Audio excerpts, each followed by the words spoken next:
Hello, my name's Ian Corrigan from Rossendale Rapid Fire, and this is an appendix video just covering the rules in relation to the loading devices I covered in the other video. Okay, so let's pop across to the rules and have a quick look at what we are and aren't allowed. So there's quite a lot of confusion about these rules from new competitors. They often say to me, oh, I didn't know you could have ammunition on a gun or in a side saddle or held anywhere other than belt level, or I thought you had to do this or that. And I think it's a good opportunity to have a quick look at the rules and then just sort of break all that down. So rules being the IPSC shotgun rules. If you go to the IPSC website or even just type in IPSC shotgun rules, you'll get this PDF. Jump down to 5.2. If you've ever got any questions about competitor equipment, Chapter 5 covers all of your information about what we're banging on about in relation to guns, and then 5.2 all about your storage and competitor equipment. So recently there was a rule on sort of what a lot of people thought was going to ban match savers, but actually it wasn't. It was in fact saying what I want everybody to do, says the IPSC Council, I want everybody to hold their guns completely empty until they get into the stage boundaries. So carry and storage of equipment except within the boundaries of the safety area or when under the supervision or direct command of a range officer, long guns must be unloaded and held shouldered or slung or placed in a rack with the muzzle pointed skywards. So that's effectively saying you have to make sure that you haven't put any rounds in the match savers or anything like that. You can only put those rounds in when directed by a range officer. So you leave any of your on-gun kind of carrying devices completely empty until told to load and make ready. Okay, so the other one is, I thought all ammunition had to be at belt level. You couldn't have any ammunition anywhere else. No, not quite. It's broadly speaking that is correct, but it's not actually quite sort of technically correct. The devil's in the detail, and this is why some people might be using this equipment. You might think, well, that's not right, that's not fair. I thought, they're cheating. That's not the case. They've just read the rules. So if you have a look at 5.23, so unless otherwise specified in the written stage brief, equipment, belt carrying cartridges in caddies, loops or bags or pouches and or detachable magazines or speed loaders must be worn at waist level. So yeah, that's exactly what we were just talking about. You've got to carry your stuff at waist level.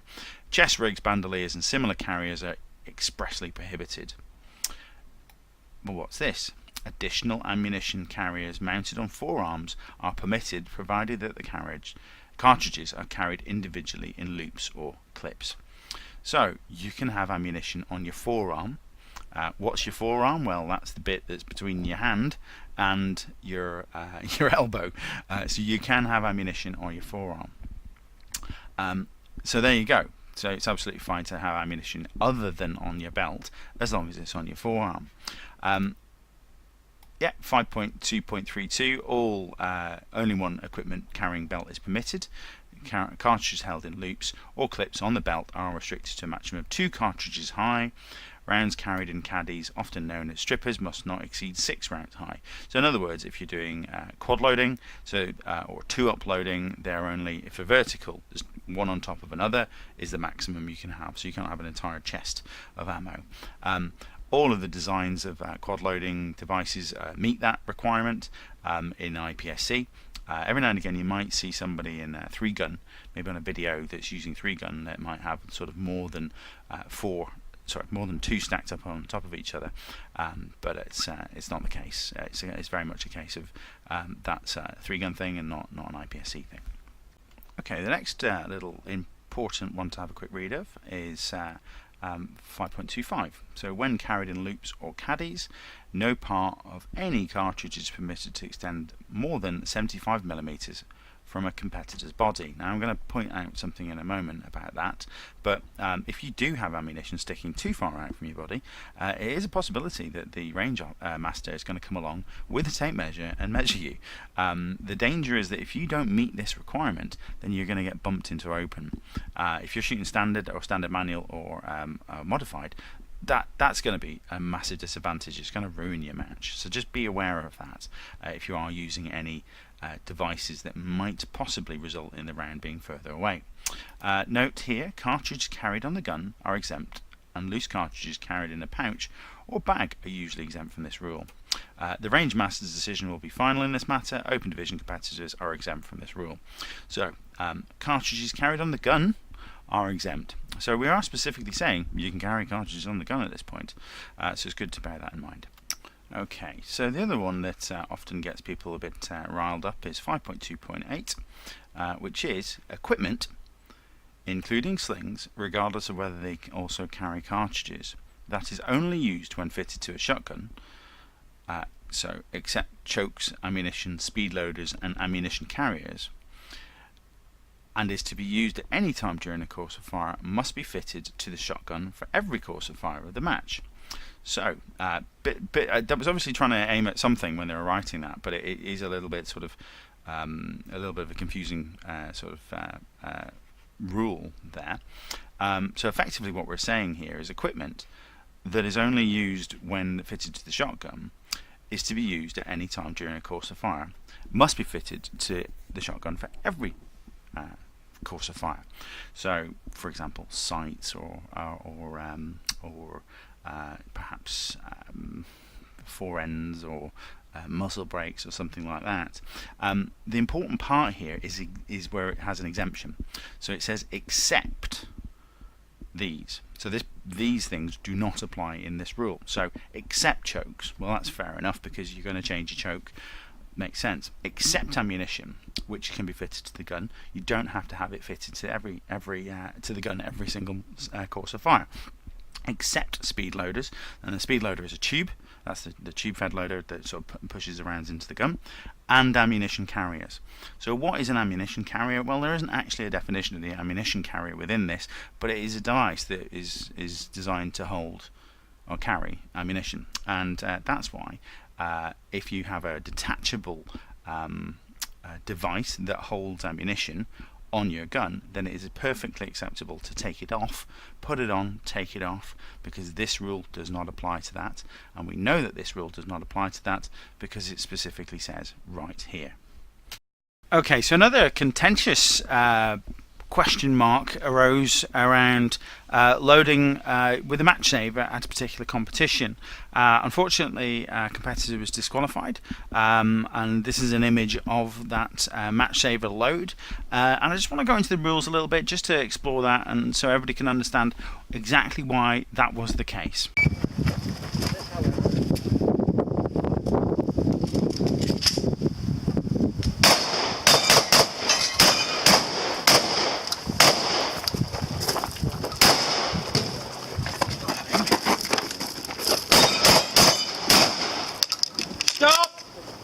Unload, show clear.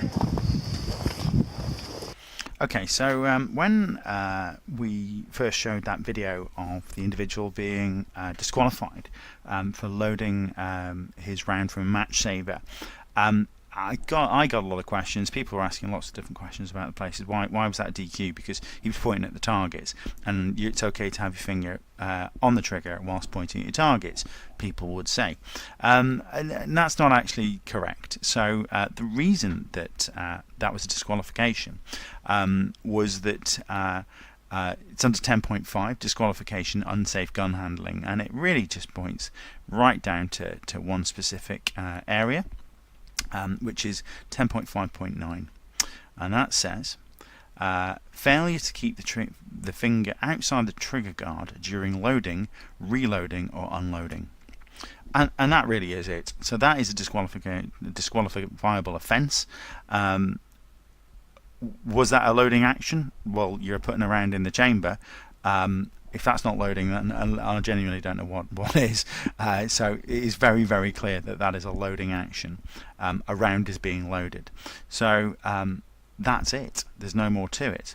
The rest of that sort of 10.5.9 is simply saying, dropping the hammer on a sort of making the action ready prior to the start signal. Simple as that. There's nothing else to it. So the question that then came up is, well, hang on a minute. I'm sure that I was told, says somebody, that as long as you're pointing at the target, it's okay to have your finger on the trigger. Well, yes and no, because that is about movement. The issue here is that you can be pointing at the targets, but if you're loading, unloading, or reloading, then simply put, your finger has to be outside of the trigger. Fact. But what about this pointing at the target question? Well, it's 10.5.1, which is related to movement. So you would be DQ'd if you fail to keep the finger outside the trigger guard during movement. What is movement? So we're going to go over to 8.5.1 to have a look at movement is. So simply put, you're loading, unloading, or reloading. Your finger has to be outside the trigger. If it isn't, you're going to get DQ'd, and that's why that video showed earlier, that's why there was a DQ. What about the moving whilst pointing at targets? Well, let's pop up to 8.5.1 and let's have a quick look at it. Okay, so here we are, 8.5.1. And 8.4, to be honest. Might as well cover that as well. So just to be absolutely clear, loading, reloading, unloading during a course of fire. When loading, reloading, or unloading during a course of fire, the competitor's finger must be visibly outside the trigger guard, except where specifically permitted. And that's it. You've got to be doing it. It's got to be outside the trigger guard, and the firearm must be pointed safely downrange or another safe direction authorised by a range officer. Cut long story short, you can't have your finger on the trigger whilst you're loading, reloading, or unloading. Period. What about movement then? Well, movement, except when a competitor is actually aiming or shooting at targets, all movement must be accomplished with the finger visibly outside the trigger guard. This is this line here, 8.5.1. Right. So, all movement must be accomplished with the finger outside the trigger guard, and external safety should be applied. Now, it says should be, and that's a should, not a must, and therefore the vast majority of shooters won't apply it. The firearm must be pointed in a safe direction. So, what qualifies as movement? Well, it's defined as the actions below, which is taking more than one step in any direction, or changing shooting position, e.g. from standing, kneeling, seating, standing, etc., etc. So just having a quick look at that for a moment. So you've got to have your finger outside the trigger guard unless you're shooting at targets or aiming at targets whilst moving. So if you're standing still, you're aiming at a target, your finger's on the trigger, you're taking 5 minutes to take the shot, absolutely fine. If you're traversing the stage and you're firing at the targets, you're going bang, bang, bang, bang, bang, absolutely fine. If you're moving across the range, you're pointing at targets, but your fingers very much on the trigger, and you're taking more than one step in any direction, then that is not fine. Because if you're taking a number of steps, well, you're not shooting, are you? If you are shooting, then that's absolutely fine. So, changing shooting positions, so in other words, keeping your finger on the trigger whilst you're going from standing to kneeling to shoot through an aperture, that is not fine. So, a little bit of confusion there. I thought it was okay for me to keep my finger on the trigger as long as I'm pointing at a target. No, the rules do not say that. They say that it's okay if you're shooting at targets and you're aiming at targets, but you have to make sure that all other movement is going to be accomplished with the finger visibly outside the trigger guard. Hopefully that makes sense. Thanks for watching. Well, thanks for that, Ian. Hopefully it did make sense. If you've got any questions, then pop over to our Facebook page and ask away. Or if you want to know more about Rossendale Rapid Fire, we have a website. I'd welcome your input on this video. If you've got anything to say, please feed it back, and hopefully I'll be able to answer you. Thanks very much.